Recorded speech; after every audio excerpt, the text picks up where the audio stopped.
మీరు వరలు నగలు నాకే అన్నారు కదా అత్తయ్యా. మీ అమ్మ పేరు నాకు పెట్టావు, ఆ తర్వాత రైస్ మిల్ కూడా నా పేరు మీద పెడతానని వెళ్ళిపోయావు కదమ్మా. వీళ్ళు ఏడుస్తుంది ఆవిడ పోయినందుకు కాదు, ఆస్తులు పోయినందుకు. గురుజీ శిష్య, నా ట్రైనింగు నీ టైమింగ్ చూపాల్సిన టైం వచ్చింది. ఎంత ఏడిస్తే అంత ఆస్తి. మీరు యాక్షన్ చెప్పండి గురుజీ, ఆస్కార్ని దాటేస్తా. యాక్షన్.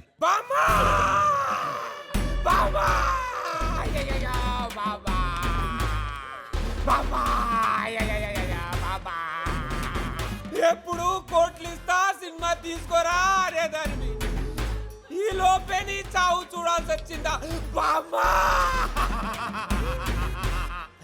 నా స్టార్టమ్ చూడకుండానే స్టార్స్ లో కలిసిపోయావు.